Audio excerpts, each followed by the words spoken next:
Forget everything that you think you know about comics. Some say the battle of good versus evil is never ending because evil always survives. Some say that there are two types of people in this world, those who drink beer and those who enjoy a good comic. But damn it, we are the bridge. And to that we say cheers. We are your guardians, your watchful protectors from everything mundane. Because in the real world, you either die a hero or you drink long enough to see yourself become the villain. There's a war going on out there. How can you be sure you're on the right side? The ageless debate of what's right and wrong brought to your headphones with the simplest of solutions. With great beer comes great responsibility. And we accept that responsibility.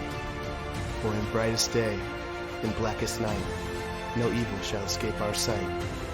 We are Hop Heroes, bringing the relevance of great beer and comic book stories to life. Hello and welcome to another edition of Hop Heroes, the show where we talk about our favorite drinks and our favorite heroes.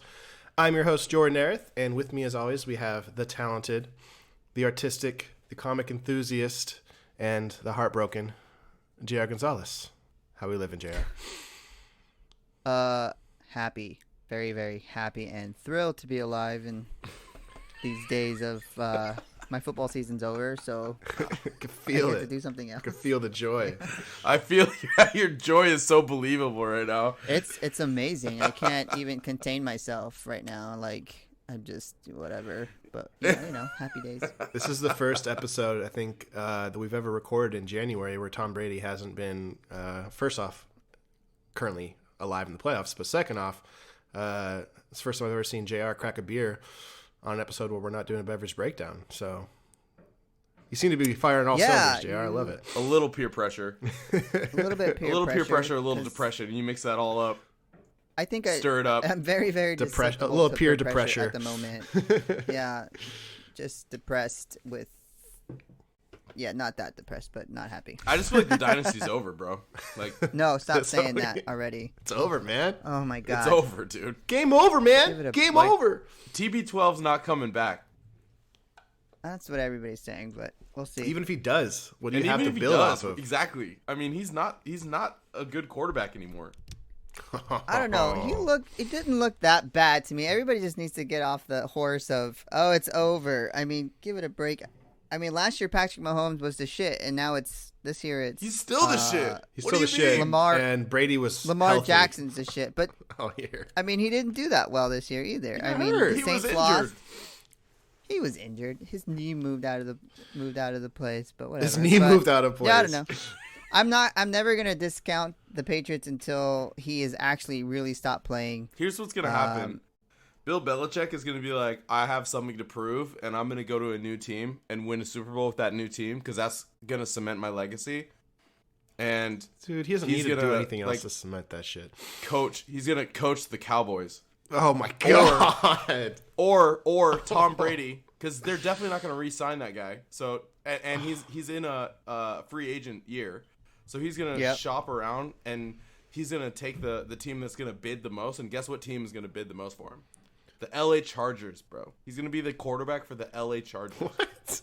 Where are you getting this No, intel? I've heard very, very many scenarios. I've heard him going to Dallas. I've never heard Bill Belichick Why would leaving. they take Tom? I'm not taking Tom Brady right now over Dak Prescott. Because It's they not gotta happening. pay Prescott's Dak not- if they want to keep him.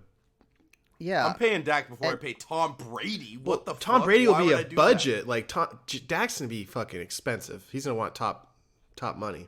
yeah. I'm telling you right now, Dak is not as good as I mean he's got. I just never seen him great under like the best games. He's only good under games that don't really matter. And Yeah. I don't think he's a great that's- Well, quarterback. he- but I'm taking Dak over Tom Brady. He murked for the sure. Hawks in the playoffs last year. I'm not gonna lie. Dak killed us. But I don't know. We'll see. Yeah, I'm not really a just gonna believer. play the wait game. yeah, If JR's he doesn't end up with the Patriots, I'll be fine with that. But JR's whatever. spiraling in denial. So let's move on. It's not denial. And let's go to What really must hurt is that you're watching Jimmy G just Oh my tear it up on the God. Niners right now, which is must be so sad. Jimmy G's chiseled not that- jawline and I all. don't.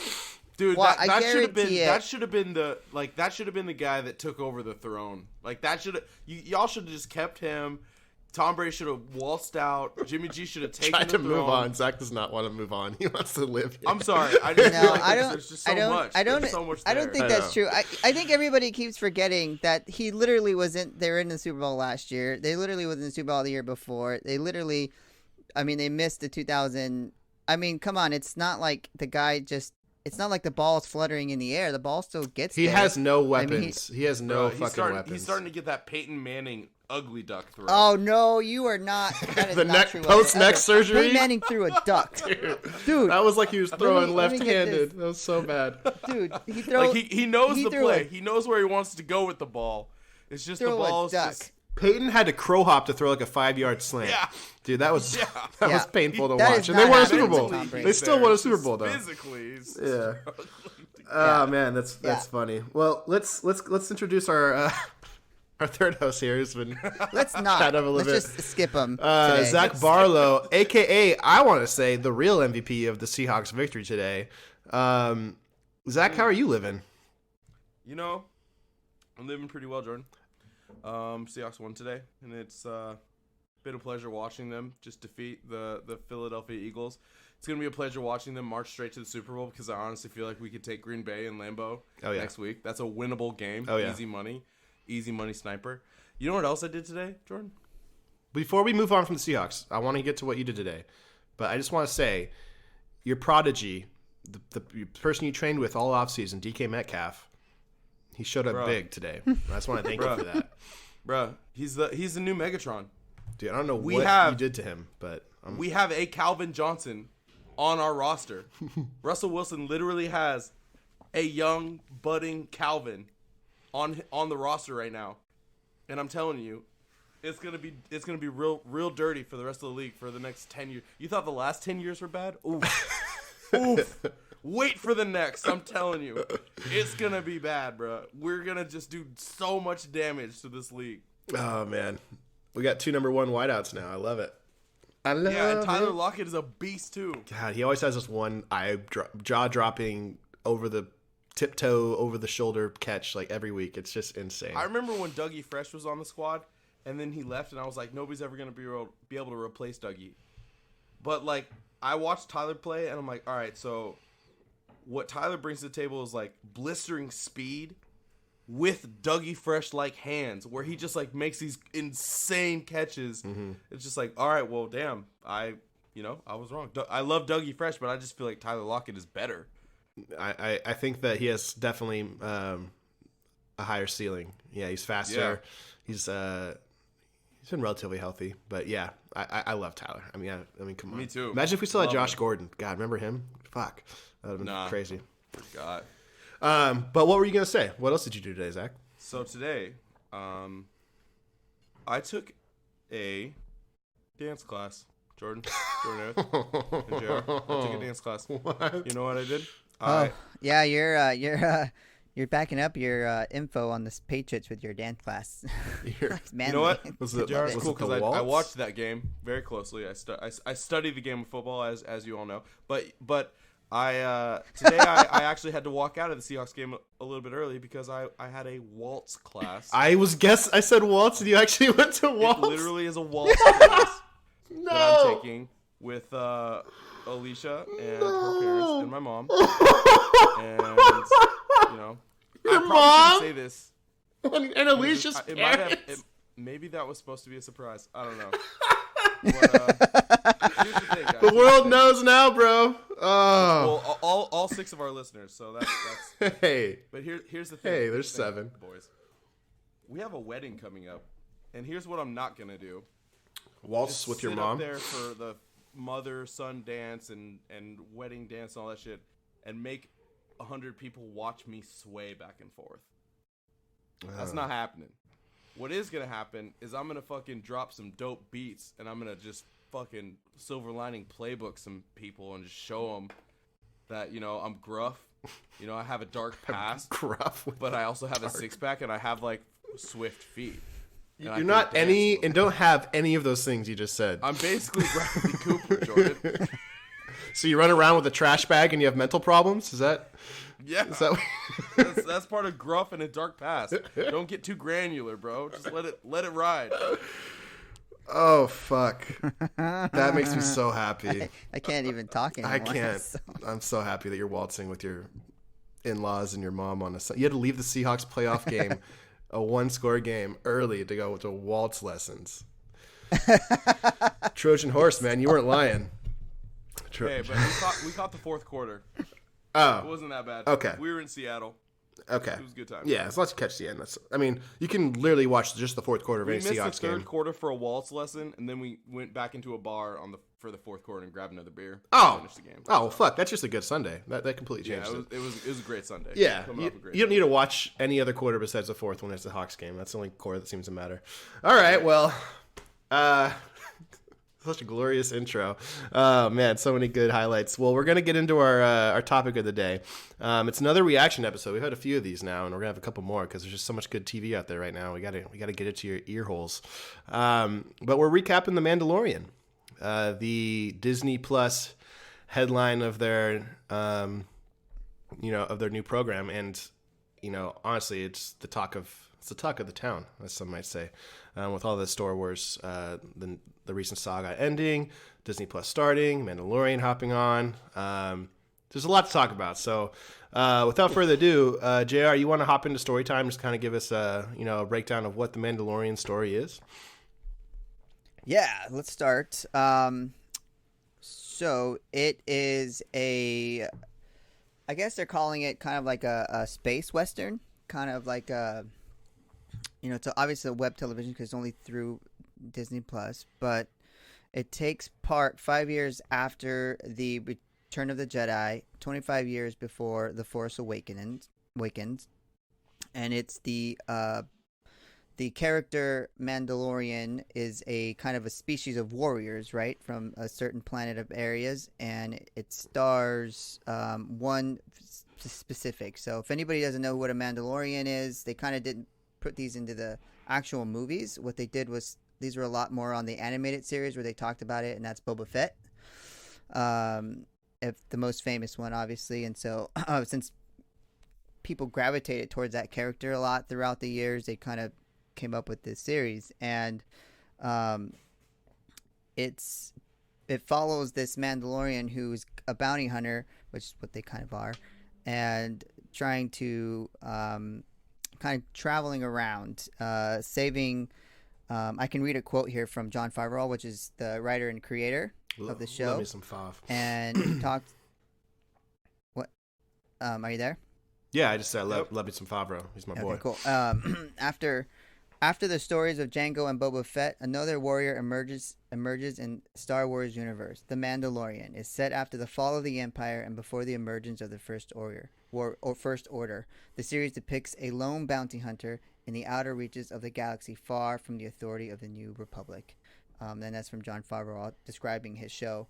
And there's kind of a lot of cool things. It's each episode is almost a new story in itself, and it's following this Mandalorian, which they call him Mandos, and kind of developing kind of his background throughout and figuring out who he is. So that's kind of a simple synopsis about it. Yeah, and honestly, I got a little bit twisted up when I first started because I didn't understand the timeline.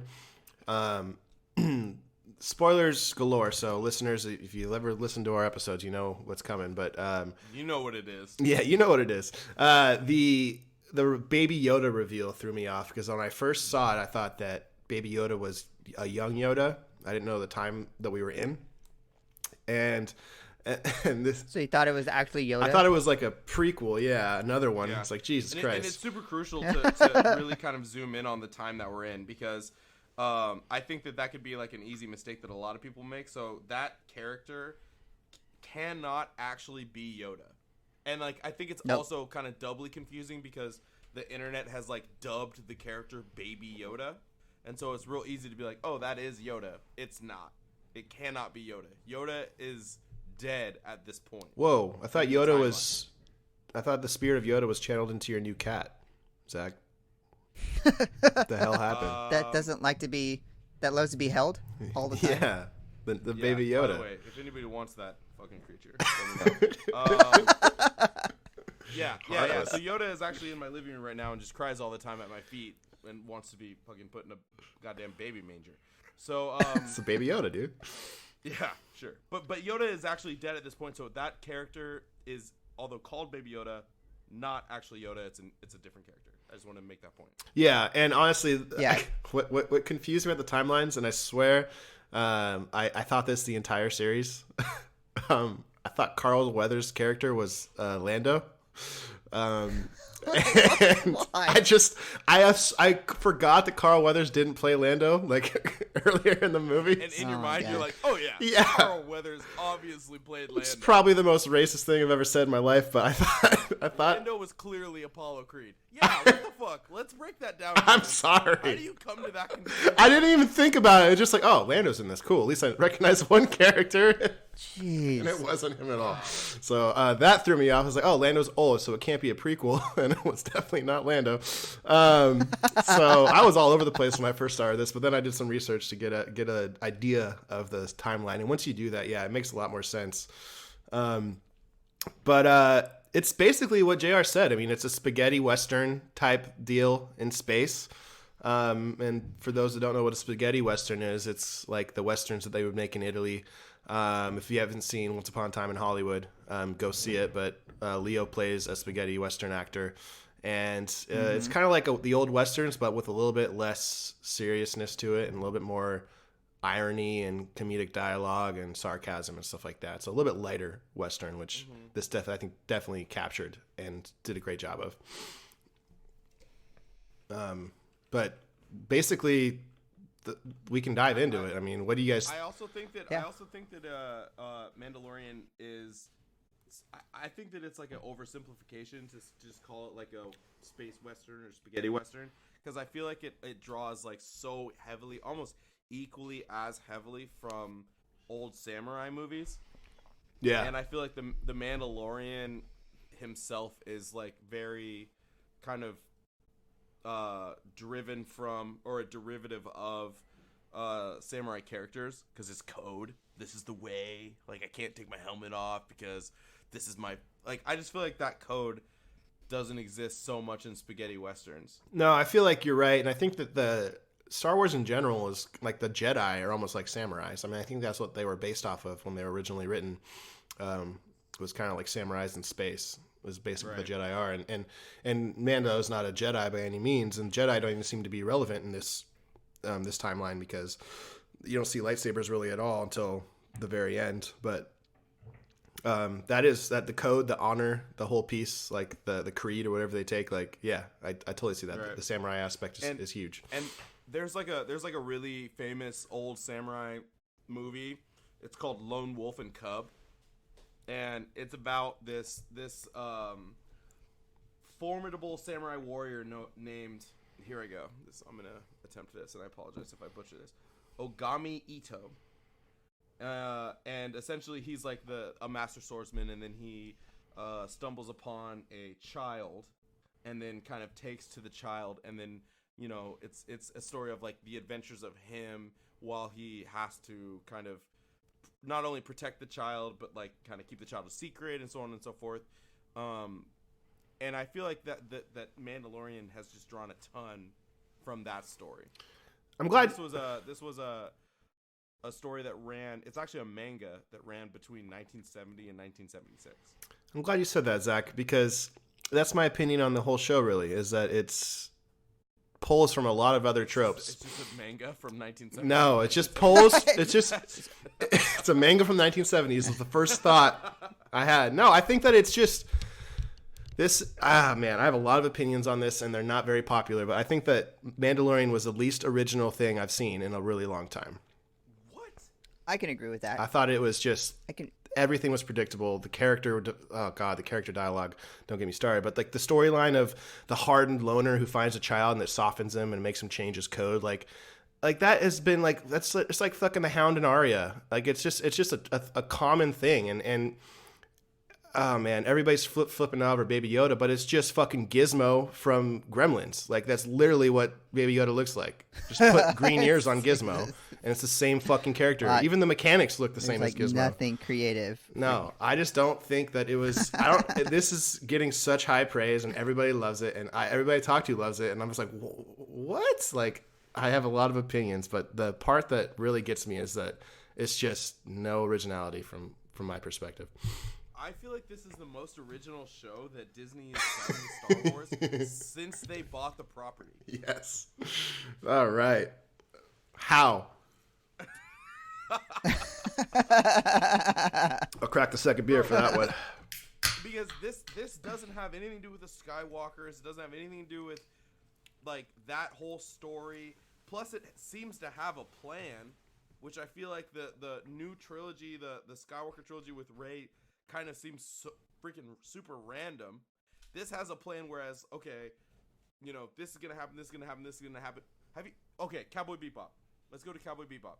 Cowboy Bebop was a masterpiece. You all know how I feel about Cowboy Bebop. We don't have to go into it that hard. But what I do want to pull away from it is that Cowboy Bebop seemed like a episodic kind of monster of the week random episode where none of these adventures had anything to do with each other. Until you realize that they do, which insinuates that the writer and the creator of this story had a overarching plan the entire time, because you have to have that for those for randomness to actually not be random at the end, for all the keys to shift, move, and then it creates something that you didn't see before. And I feel like The Mandalorian does that. It's episodic, it's random. It is. You kind of don't care. It doesn't have bottle episodes. As Cowboy Bebop, because it's not. But hold on. Because I think it's not as great as Cowboy Bebop. But what I am saying is that there is a plan there, clearly.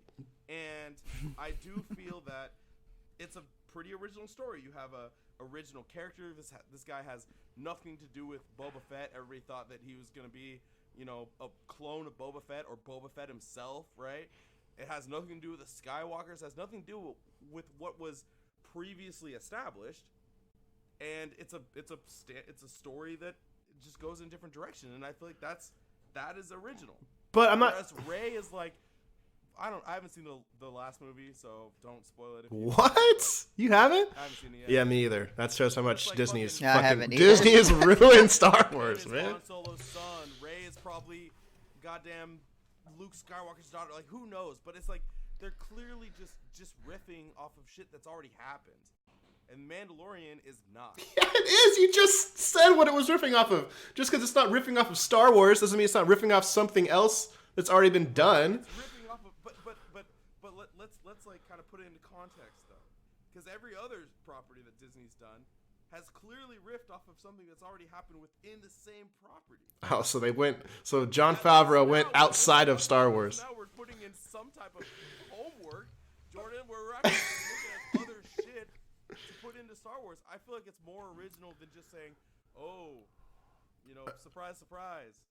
Kylo Ren's actually Ben Solo. Weird. Okay. Luke Skywalker. Weird. Like, I just feel like it's more original than that.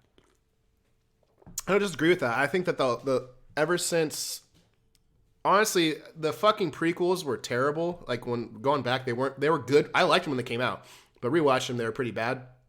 But they were more original than the fucking new saga that they've created. And the new saga is like forgettable. Like it's just like none of us have seen the fucking movie yet. And I have I'm going to see it obviously, but it's not like I want to go race to the fucking box office. And I think that's the impact Disney's had. And this is just like, it's like when you drain a farmland out of, like, you overproduce, you know, you just lose all the nutrients in the soil, and now you're just fucking creating bland ass vegetables. Like, that's what Disney's doing to Star Wars, and it's going to do to everything. It's just got its talons into it, and it's just going to bleed it dry and get every ounce of fucking cash they can out of it. And people are going to go fucking watch because it pulls on their heartstrings and it has their emotions attached to it. But, like, when it comes to originality and uniqueness, it's just not gonna. I guess I should know better, looking for that and just accept it for what it is. But I'm too stubborn to do that. Let me ask you this though. It's kind of in that box that you're putting it in. Okay. I feel like it's more original than that. Okay. But JR, Yeah. you weigh in on that. I love that because I think sometimes we're always kind of like in the spectrum of things. Like Jordin's like way over here, and then you're like way over here, and I'm like right in the middle. And this is exactly why I think the show works for us, because I'm like right in the middle for the whole thing again. I don't think it's like crazy original, but it was something great to watch with Amber. Like we watched it before we went to bed. You know, we were entertained. And I think all the Star Wars. I'm not a huge Star Wars fan either. I don't think it's the most original thing or grateful thing I've ever seen. I like Star Trek stuff better, but the Mandalorian fits right into the whole thing with Star Wars. I mean, it's not. I'm not gonna like feel all and great about it, you know, the way I've done with other movies or inspired by it to write. I mean, it is very. I mean, you guys named a couple things that it reminded you of. It reminds me of like Hellboy a little bit too, where he's just roaming around from place to place to place, you know, and inherits, you know, these things that he needs to take care of, and you know, eventually he has to fight the big grand bad guy at the end, you know, and it's just one of those journey type of shows. So for me, I didn't see any creativity that like inspires me, but I also like the whole thing. I mean, I also enjoyed some of the neat things that they brought to life. Like you're saying, Zach, there's some cool things that they brought, but I mean, I'm not gonna like, you know, fall in love with it. What? Let me ask you this: did you like the main character? Did you like the lead character, Zach? Did I like him? Did you think that Mando was like a good lead? Yeah. Why? What'd you like about him? I think that he was a special hero because I think that you never got to see his eyes, but he still made me believe and feel things. I think that it was easy. Well, not, I don't want to say easy, but I think that he was more complex than just a bounty hunter that only cared about money, and that was very clear to me. And the conveying of that complexity had to happen without us being able to see his face, more specifically his eyes, because a lot of actors use that to kind of convey different emotions and things, but we never got to see that. But we still understood as an audience that he cared about items and things, and you know, Baby Yoda, and he kind of wanted to find a home, and he was more complex than just a flat character to me. And so I think that that's a great job by the actor. I think his name is Pedro Pascal. Pedro Pascal. Played, yeah. Prince Oberyn. Yeah, that's my fucking guy, dude. I love that actor. I love Prince Oberyn, the Red Viper. Wish he was around for longer. I love that character. Yeah. But anyway, so I think that Pedro Pascal had to create that complexity through like body motion and line delivery and timing instead of face, which I think matters. I feel like that matters. The other thing is that once you saw his face, it didn't really take away from the character at all. You kind of saw his face, then it was over. People got over it. But yeah, I mean, I liked him. Okay. Okay. I didn't. And if I didn't know that was Pedro Pascal by looking it up, I would have no idea that was him. And I think that's kind of the point. But also, I think that he just was bland as fuck and super soft.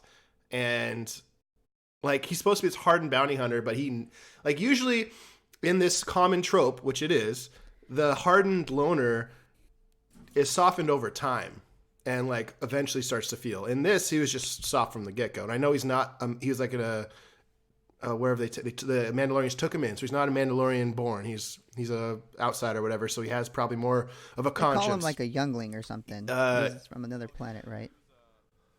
There's a word for it. It ends in ling though. I know what you're talking about, but he just like, yeah, foundling. And he was just so ready to be like he's just so like polite and so like kind and so sweet, but he's also like supposed to be rugged, and he's not rugged, and he has cool fucking gadgets, but like he gets murked in almost every fight he's in, and somebody saves his ass, or there's thousands of lasers getting shot at him and he's just not getting hit. Like in the opening when he's fucking trying to break into that door and the droid's like protecting him, there's literally lasers flying by his head for like 3 minutes, and he's just like working on this thing. He's just working on it, and then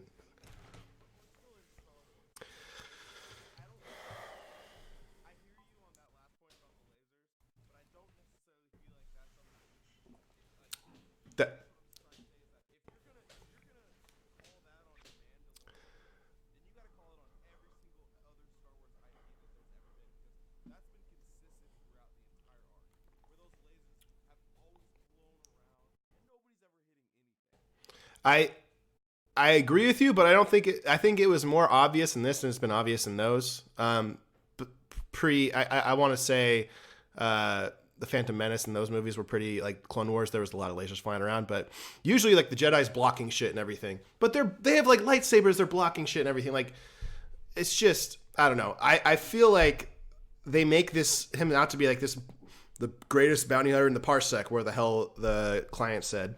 And he's really not, he doesn't really do anything that impresses me. Like, he has a couple cool things where he shoots this little thing. Like, when he takes down the ship, that was fucking savage. What up, what up, what up? It's your friendly neighborhood podcast host, Jordin, just checking in. Seeing how you all are living. How you doing out there? How you listeners doing? You enjoying the episode thus far? I really hope so. Hope you enjoyed the new intro. You guys asked for epic, and it's about as epic as it gets. I think it could be more epic, honestly. And I just really want y'all to know that I was shirtless when I recorded that. So, just let you know that this episode of Hop Heroes is brought to you by RS Figures, the #1 pewter statue company this side of the Mississippi. And that is a bold statement, but if you've seen their work, you would not disagree. They've got everything you're looking for, from Magneto to Luke Skywalker, and honestly, the craftsmanship is incredible. You can find them online at RS Figures on Instagram and on Twitter. You can find them on Facebook and YouTube, where they do their big reveals. And if you do shop on their site, be sure to put in the special promo code HOPHEROES, and you will get free shipping on any purchase order over $50. It's a great steal, and the quality of the product is mwah. And for those that can't see me, that is an Italian kiss of the fingertips, aka a seal of approval. So please go shop now, buy things, and buy me something and send it to my address. Thank you guys so much for listening, and here's back to the episode.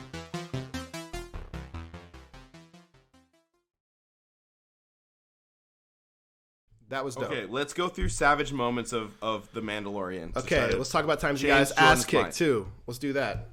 Okay, so first savage moment in the bar, episode 1, chapter 1. He cuts a dude in half with a door. What's his dialogue? I can take you in hot, or I can take you in cold. Choice is yours. Like, it's just fucking like a third grader wrote this dialogue, man. Not a terrible line. It's not a good line. They don't have any good lines, and I need a good line for my fucking characters. Like, their dialogue was probably the most frustrating part. But also, like, is that are we including? I just want to say Mandalorian's badass. Like, let's put dialogue to the side. Was that not badass that he fucked all those guys up at the bar? That bar scene was pretty cool when he laced him up and he got caught in the middle of the door. That was cool. That was like opening scene. All right, let's fucking go. And word. Okay, heist chapter. When all those droids come out, he runs out and fucking wrecks all the droids by himself. Oh, you mean when he doesn't, and he like swings through and holds his stance there like he just did something cool when he knows there's a droid right behind him and the droid fucking hits him and then he gets saved and the person shoots the droid? I don't remember that. I remember he holds his stance after he like cuts through him and he's like holding it like it's like a fucking like a freeze frame and somebody's behind him still and they shoot him or they come at him and his fucking armor reflects the laser and then the droid gets killed. It's like, he's not as smooth or as rugged or as witty or as clever or as badass as I want him to be ever. Like until he fights that ship is the only time I was like, okay, fuck yeah, that's the greatest bounty hunter in the in the fucking universe, or whatever. Wow. Okay, fair enough. What's the next moment? I think he's pretty badass, but or he gets murked by the fucking Mudhorn, and then the fucking Yoda saves him. I mean, do I think he's badass or not? I don't think he's badass. I mean, I don't think he's like. I felt like Boba Fett was much more stronger and much more wittier than he was. I mean, he caught up, compared to him, but it was just, I think the problem for me on this show was, I mean, I liked it. It was entertaining, so I'm not gonna like throw it under the bus here, but I do agree with Jordin on how the main character gets thrown around a little bit. I mean, at times I think the Baby Yoda stole the show, so I mean, it's kind of it was kind of like I think when Amber and I got really excited about the show is when Baby Yoda came in, not for all the action scenes. They were normal action scenes. I mean, it was cool to see, other characters and other things involved from like the previous movies and stuff like that. But it wasn't like over the top for me. Particularly since we've been watching a lot of TV lately. For me, it's towards the bottom of the pile, but entertaining all the same. And I just want to say, Zach, I feel like I'm coming at you pretty hard on this, and I'm not trying to. I feel like I'm I'm on an island in this with these opinions. So JR kind of agreeing with me is gonna lessen my intensity. I don't want to feel like I'm coming at you because every time I've talked to somebody, I'm alone. So that's the only reason I feel like I'm my guard is up. It's a good feel show though. Everybody probably feels good when they watch it. Like it's not like you're not gonna go dig deep dive like you do and try and get the script. I'm petty as shit about that stuff. So that's what you want every time. You're like, I want to read the actual script and then I'm gonna I feel like people they want. The script was written. They wrote emotions in the script in this. I feel like they told you how to react and then react this way, and the actors do it. Like they held up cards. Like when the girl, you laugh here. The side chick, the shock trooper or whatever. She was dope. She sucked. Are you kidding? She had How? Why? She had no personality. She was like, all right, this is when you act tough, and she has that smirk. Let's get her name right. Gina Carano, which is a former MMA fighter, by the way. Cool. That's cool. Former lover of Superman, Henry Cavill. Wow. Cavill. All right, that's an Easter egg. Ooh, he likes to get tied up.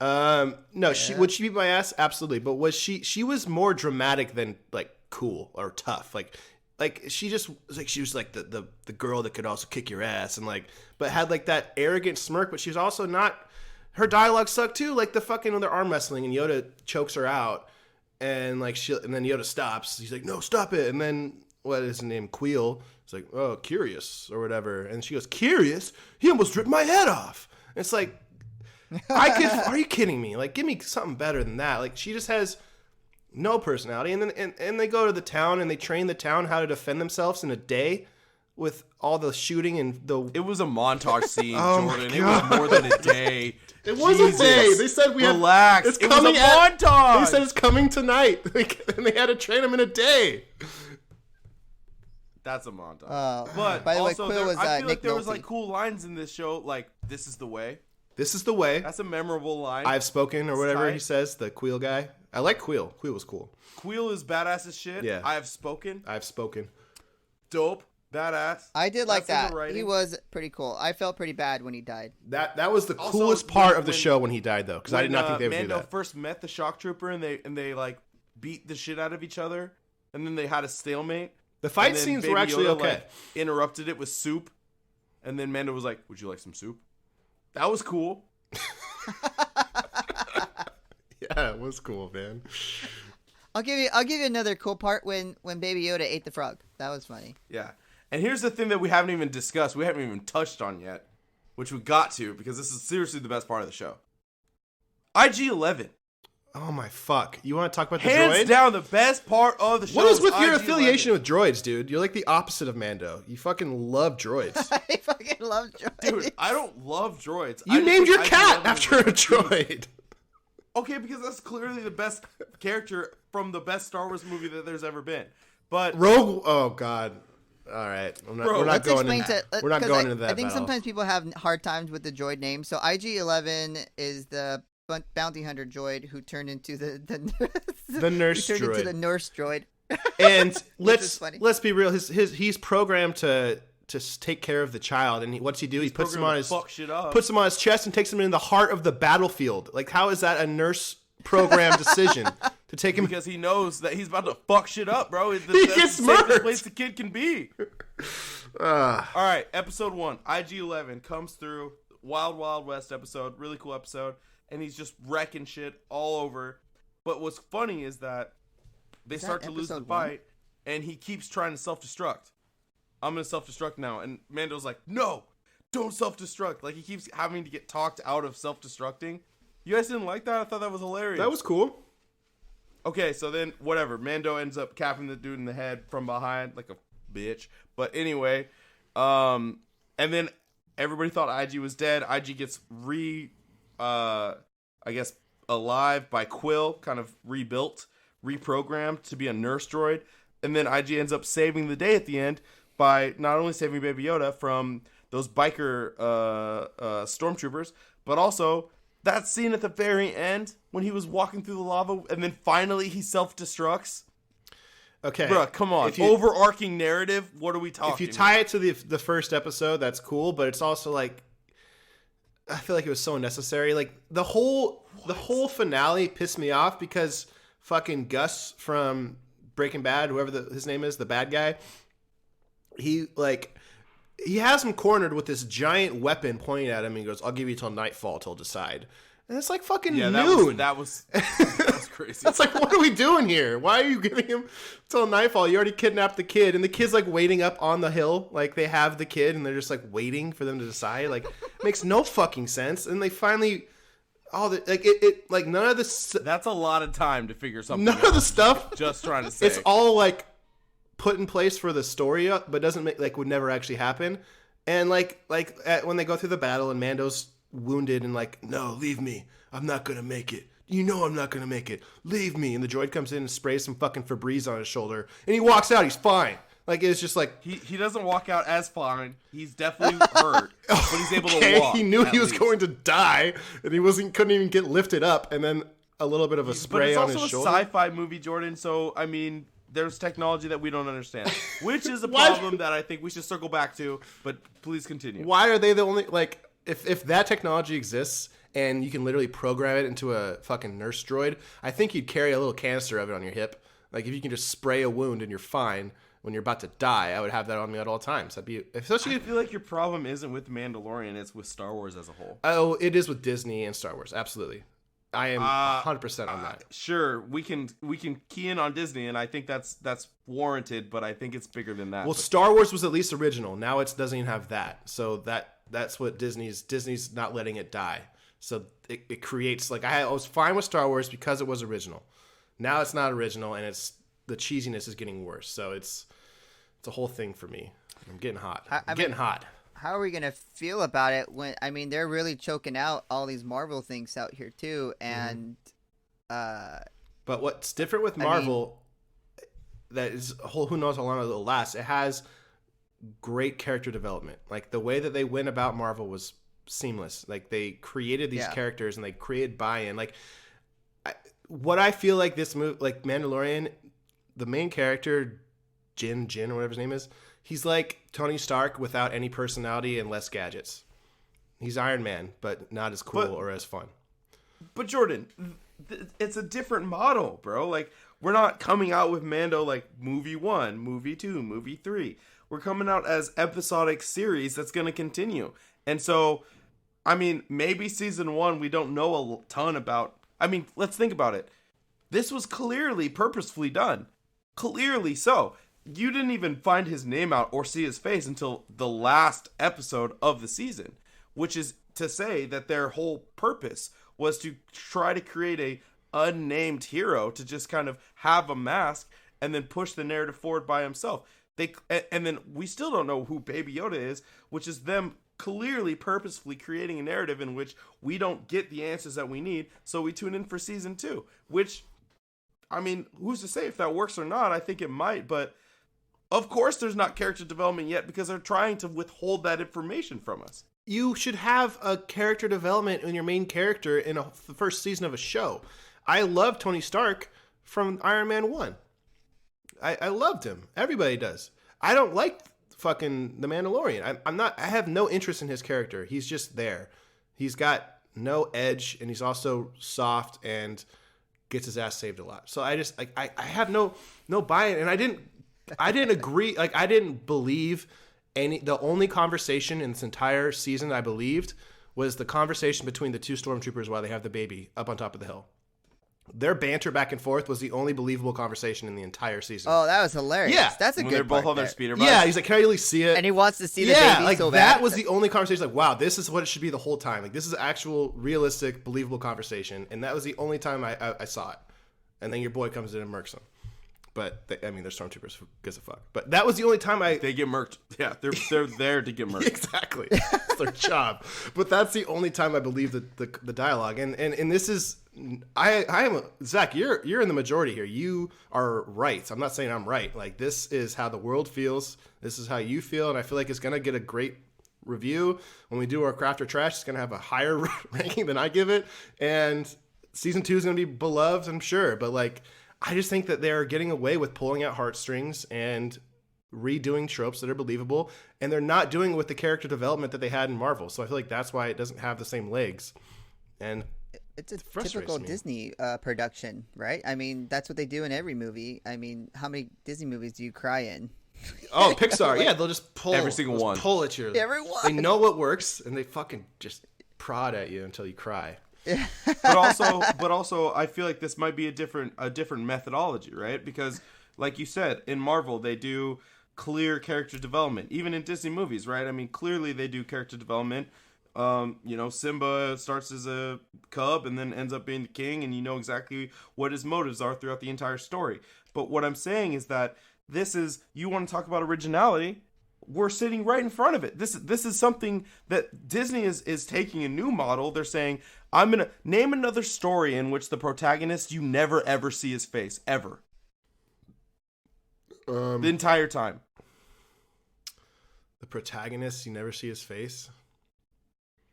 Or hers. It's tough. I don't know. Exactly. That's what I'm trying to say. That is not an easy model to put forward, and here they are doing that exact thing. And here's the reason why.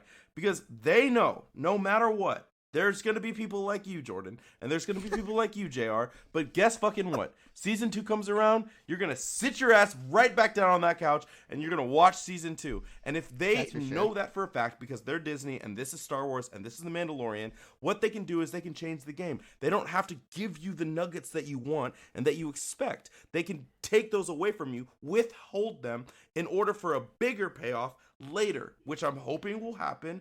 Obviously, I don't know, but that's okay. An original model. Are you saying that you're waiting for something? For sure. What are you waiting for? Everybody is. What? But like, if you're talking about like character development specifically, I don't think that's going to happen because the characters are there. Like they are who they are. No, dude, it's for sure going to happen. They're just not likable. Like who? To me, at least, they're not likable characters. I don't know how that's going to change. Showing me his face. I mean, actually, if Pedro's helmet comes off, I'll like Pedro a lot more because he's a fucking good actor. But there you go.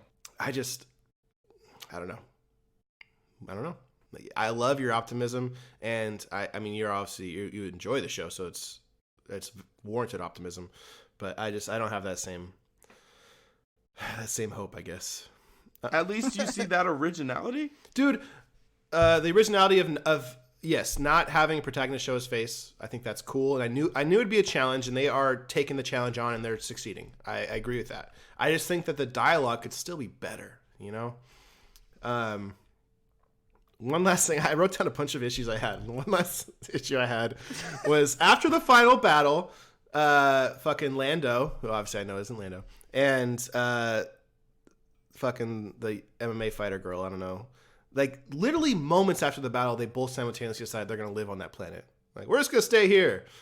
Why not? You know? And it's just like, I don't know. I feel like it's just so, like, none of this would ever happen. It's just written in the story to, like, make them do these things. Like, why would they both simultaneously decide to live on that planet for no reason after the battle? Like, literally. Maybe they were feeling each other, dog. Oh, those two? Maybe off camera, like freaking, they're just banging out. Carl Weathers just started spitting, bro. He showed him those Apollo Creed abs, and she was just like, "Damn, bro." You ever seen Predator? Too. I like that. Yeah, I mean, he's like, "I'll go a couple rounds with you. You trying to box, girl? What's good?" Dude, he was fucking jacked in Predator. So I mean, if she's seen that, I get it, but I just have a hard time believing that. All right, Zach, what do you got for us on Beneath the Ink? All right, so I just have a couple facts from the show that I think that are interesting that we can kind of dissect. First one is that Boba Fett is actually not Mandalorian. I've actually heard that. Yeah, so we kind of mentioned it earlier in the episode, and I let it slide because I knew that there was gonna be, we were gonna talk about it tonight, right now. But so is he cloned? Is that so? He's actually not a Mandalorian. He's define just, Mandalorian, because I think that's a big deal for so people to a understand. Mandalorian is, so there's two ways you can become Mandalorian.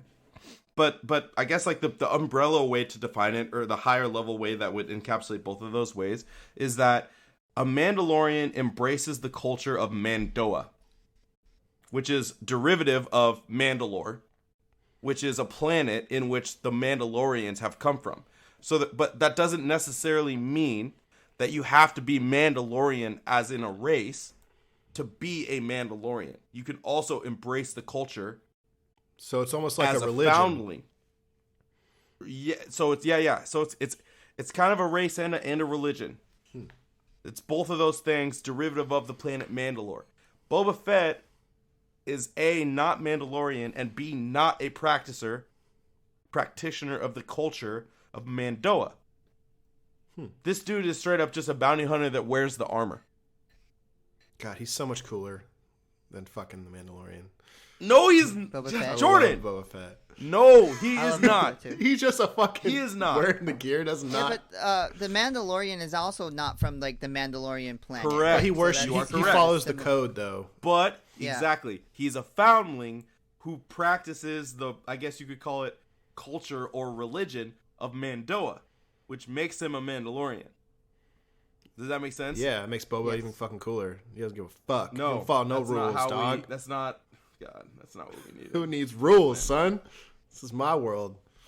The Boba Fett had like one line in like 3 seconds of I never understood of shooting time, and he has a fan fucking cult fandom. Like, and I never understood that. Like, I think that we could have an entire another episode on why the fuck do you guys care about Boba Fett? Yeah. Because I don't. I seriously don't. He showed up in like a scene or two, had a line maybe, and all of a sudden he's the greatest shit that there's ever been, and I just don't get it. that's how bad the Didn't Mandalorian they give him a is. background too in the Attack of the Clones? Or Yeah, was it, Django was his. Wasn't Well, Django of course. Fett Now his he's a dad much and bigger stuff? character because Yeah. now they've done a ton of retconning and all these other IPs. But when he first showed up, he was just another character. He just And then looked he cool. fucking His helmet blew up. His helmet Don't get got it. all the fucking fandom. Like everybody wanted that helmet, and he was dope in the video games.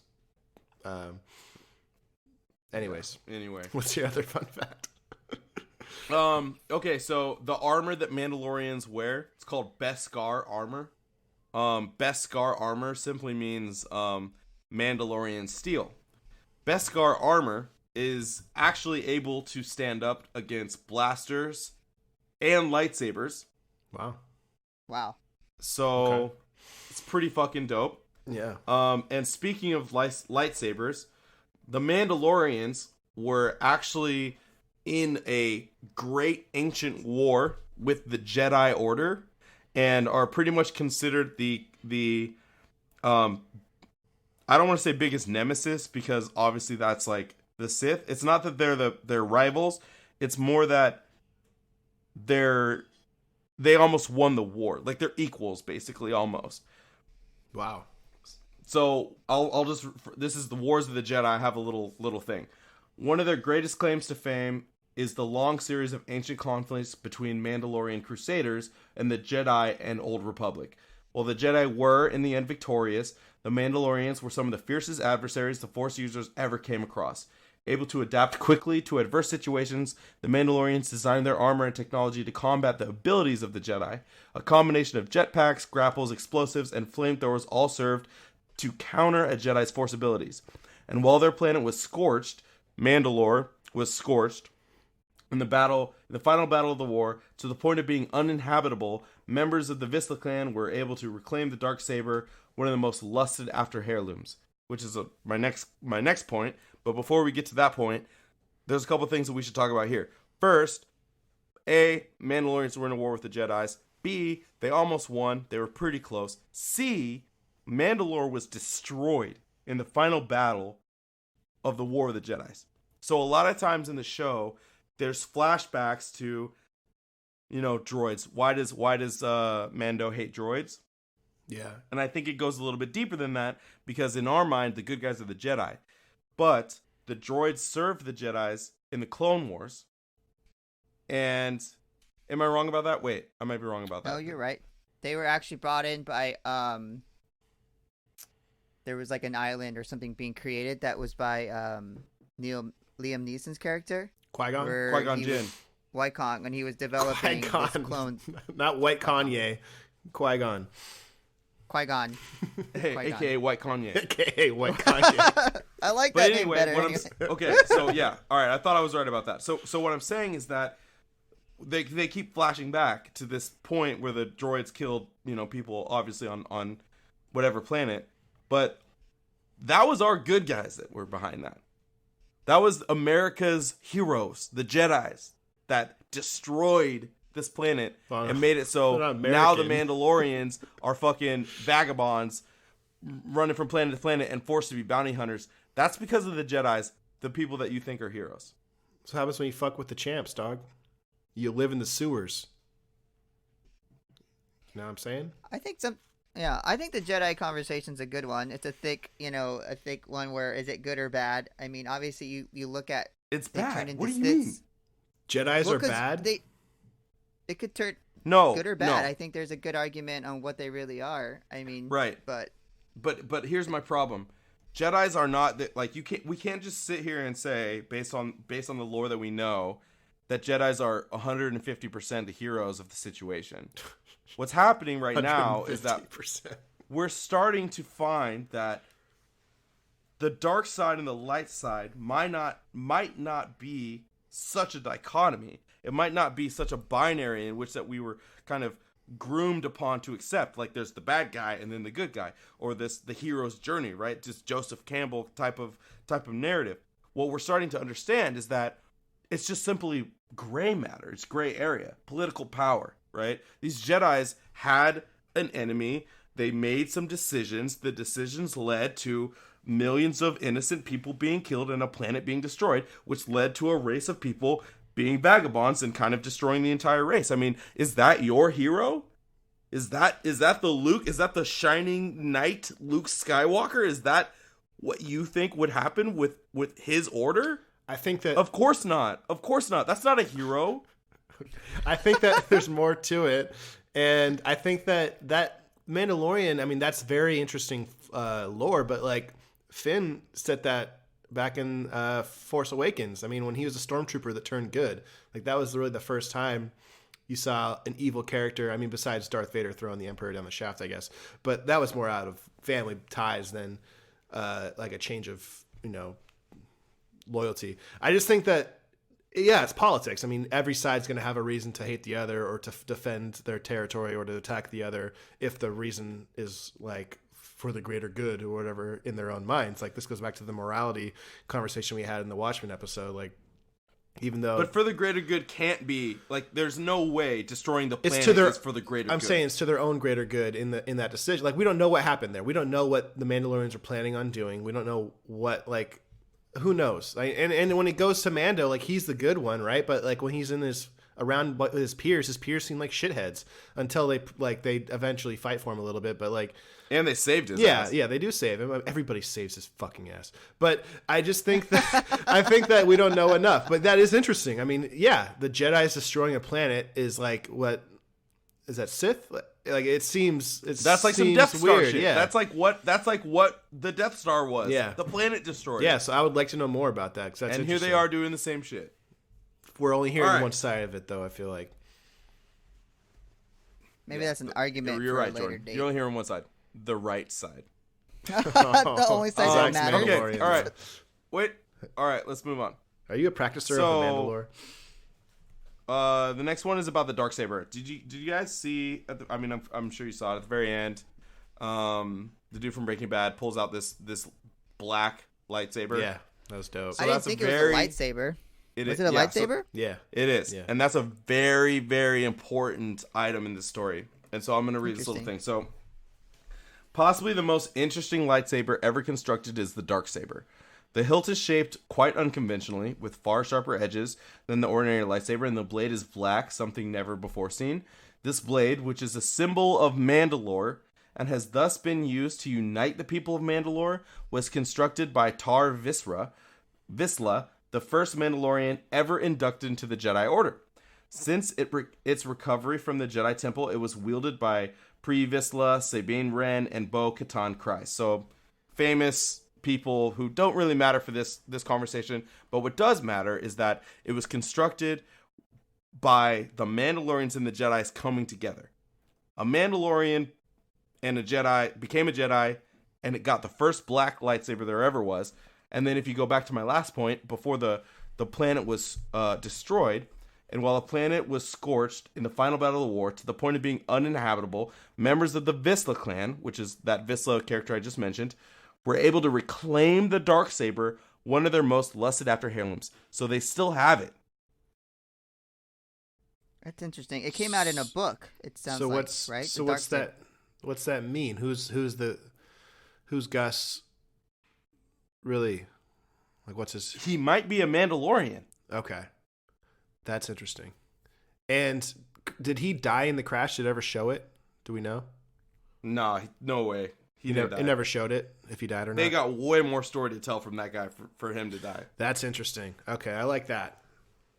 But like, look, you have to do a deep. I mean, I kind of like you have to do a deep dive to find that out. But also, like, fuck, I wish I would have. Jordin, are you starting to like it more that I'm doing this deep dive for you? Absolutely, you're tickling my balls a little bit, and I'm into it. I like the dark saber. I mean, that's fucking badass, dude.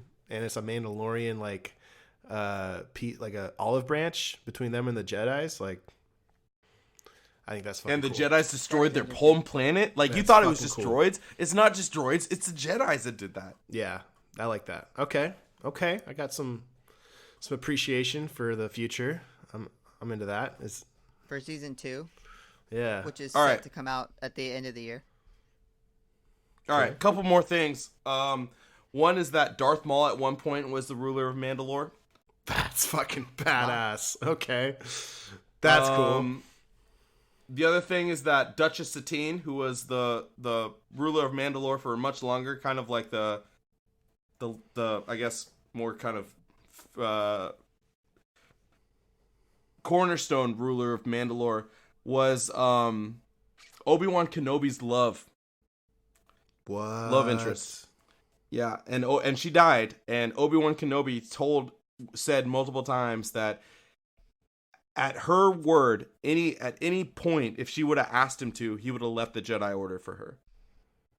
And the only reason why he stayed in the Jedi Order is because she never told him to leave, and then she died. Wow. And yeah. Wow. Obi-Wan's legit the best Jedi ever, by the way. No, he's not. But okay. Yeah. That is the end. Fuck. Oh. Have you heard of Mace Windu? That's all I Windu? got for you guys. Come on. Only because he's got a Definitely not purple Mace lightsaber. Windu either. Mace Windu's a Although badass, I'd say Mace dude. Windu is in the top 5. He got fucked. He's badass. Yoda. Yeah, Mace Yoda's Windu's up tight. there. It's tough. Yoda's number 1. Yeah, it's tough. What are we even talking about here? Baby Yoda or what? Grown ass Yoda. All right, let's go. Is that the last fact? Yeah, Those are some fucking dope ass facts. That's some deep fucking George Lucas lore. I love it. Thanks for that, man. So what does it change anything for you? Oh yeah, That's all I care about. It doesn't change the first season for me. Oh my God. But it definitely intrigues me for the second and in the future. If they just let that shit, like, they don't like bring, if that doesn't have any impact on the future stories, like if it creates a Jedi versus Mandalorian like battle, like relives that story, then I'm in for it. Like, that'd be cool. Because honestly, I think it needs we have a Mandalorian with the Darksaber who's fighting another Mandalorian trying to get Baby Yoda. Like, that's but he's obviously with the Empire. I mean, yeah, there's so much to unpack there. Yeah. But clearly, it makes sense for him to be with the Empire, because why would he be with the Separatists or the Jedi? Because they destroyed his planet. So all of a sudden, to him, the Empire becomes the good guys. Talking about to Baby Yoda? No. I'm talking about the guy with the Darksaber. Oh, I was like, why? Like, it makes sense that he's fighting for the Empire, right? You're saying it makes sense that he's fighting for the Empire because why would he fight for the Jedis? Yes, okay. Because the Jedi destroyed his planet. That would back so up. in his mind, the Empire are the good guys. That would back up the reason why he gave him till nightfall to decide, because he ultimately didn't want to kill Mando. because Exactly. they're on the same team. So that Exactly. would make more sense. Okay. But Nightfall, man, that's just such a long time. Oh, that's good. Let's get some lunch. Yeah, We'll have that's some, some evening. We're gonna get some crumpets and some tea. We'll be back. Yeah. We'll be back on the morrow.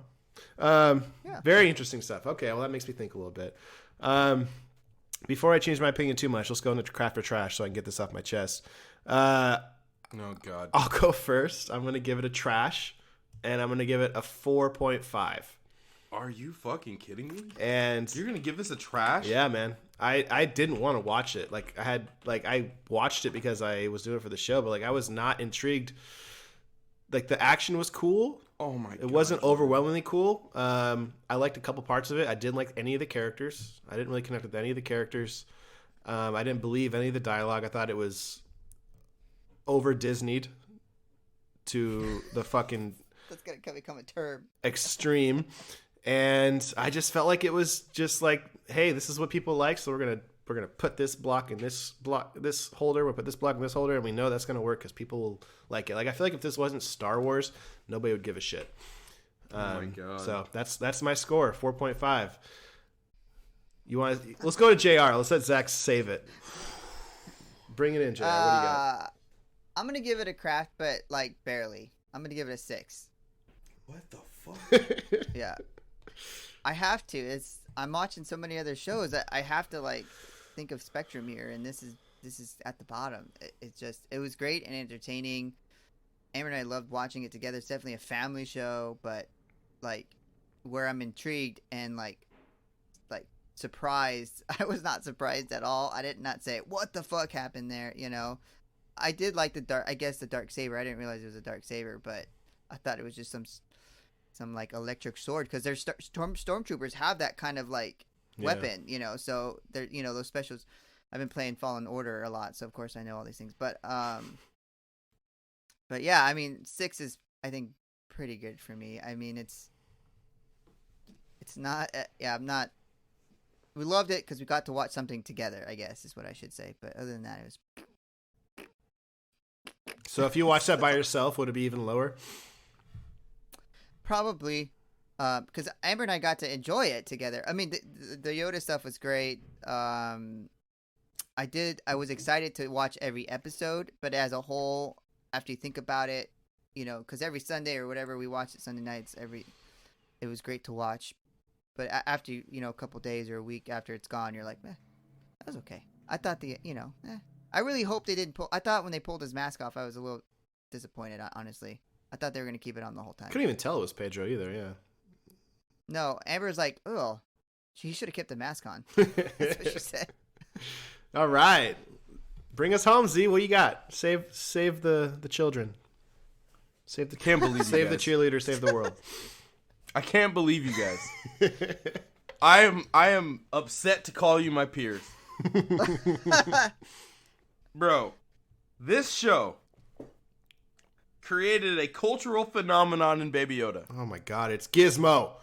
It brought in Disney Plus with a fucking bang, and it took Star Wars into you guys say this isn't creative, and you guys are out of your mind. It took Star Wars out of this garbage ass Skywalker saga, overdone, hit you in the face the same place time and time and time again, into something new.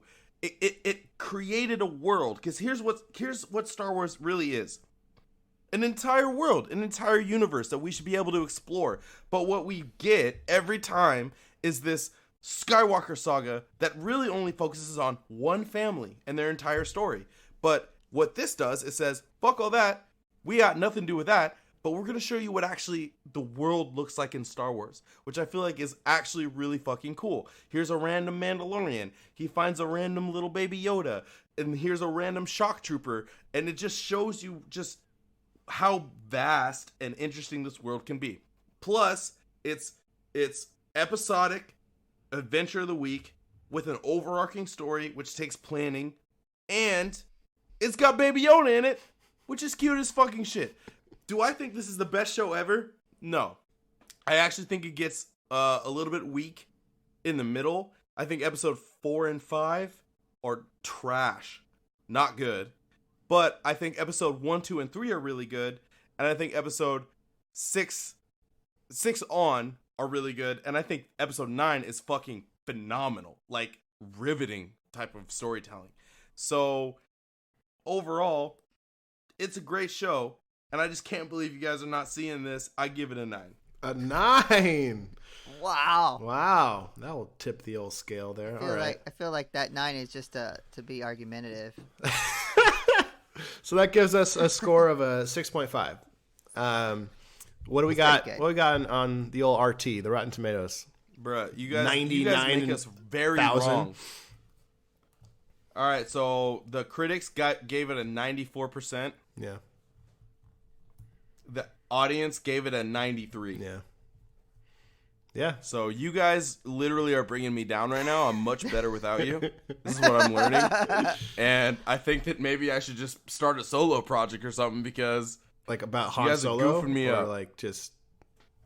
Like, yeah. Just a Han Solo focused podcast? Because I'm down for that. If we want to talk about a character. Please spare me. Spare me.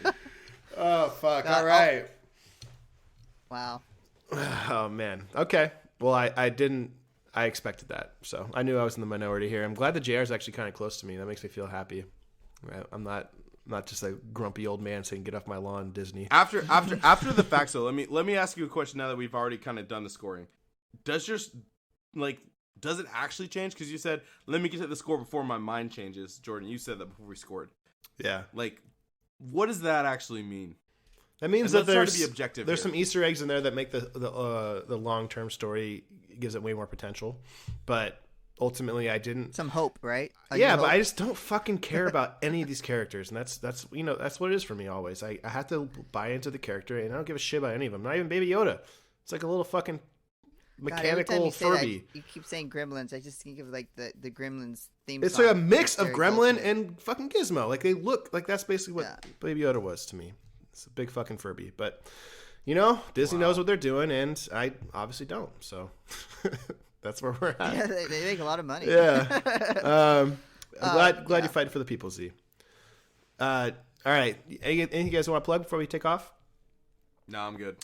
No, I'm done. All right, you guys. Thank you so much for listening. Please, I'm assuming the majority of you agree with Zach, but if you have any disagreements or if you want to prove your point or tell us why myself and JR, mostly myself, are wrong, always hit us up at Hop Heroes Pod on Instagram and Twitter. You can see us on Facebook, and we'll get back on YouTube here soon. But thank you guys so much for listening, and we'll catch you guys next time.